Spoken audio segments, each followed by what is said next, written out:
Jose tinawag na Schadenfreude the Queen ng mga netizens. Welcome back po muli sa aking channel. Kung first time po ninyong manood, don't forget to click like and subscribe. Schadenfreude the Queen. Ito ang ibinansag ngayon kay Chloe San Jose matapos makisawsaw sa issue ni Miss ay Alas na ang ibig sabihin nagbubunyi ka at natutuwa ka sa sakit o pagbagsak na dinaranas ng iba mong kapwa.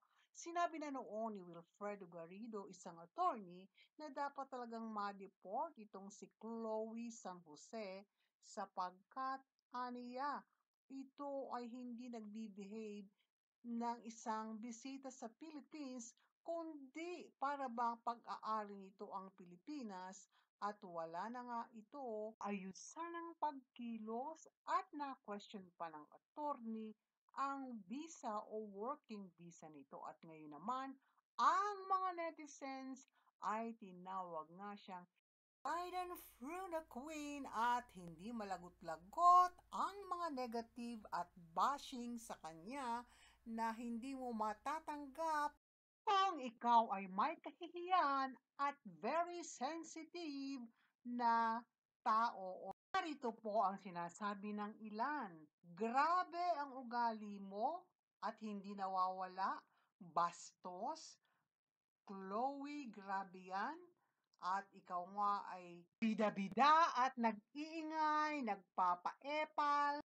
Po, sabi, magkaiba sila. Yung isa ng hutot, yung isa naman nagpatapos ng pag-aaral.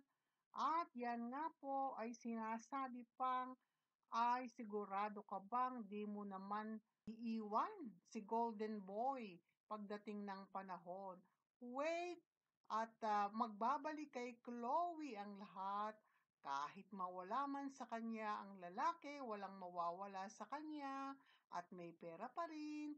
Ngunit di talaga tayo pwedeng manghusga sa ating kapwa kasi ay maikli lamang ang buhay. Hintayin mo, Chloe, padating na ang karma. At kung ano-ano nga pong katawagan at sinabi pa ng isa, nako, ang karma is real for you sa dami ng bashing. Higit naman ng isa that we are also waiting for your karma now but later. Ang bait naman ng isa, wag pakampante goldfish. The West Philippine Sea is waving. Kick a man or a woman when they're down at napakarami pang iba.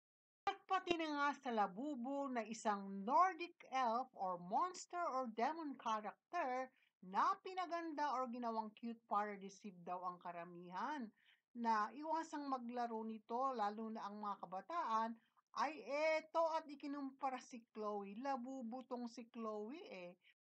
For your turn, Madonna ang sambit pa ng isa. At pinag-iingat din siya ng isa at sabi niya, baka makatulad ka rin yan at ang puhunan mo lamang ay ang iyong ganda at ang iba naman sinasabing may ganda nga ba?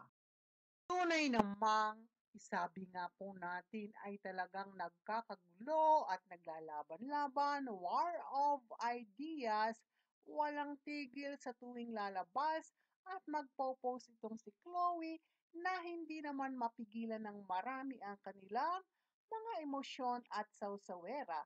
Nagmamarites at tulad nga din po natin, inaamin natin na isa tayo dyan.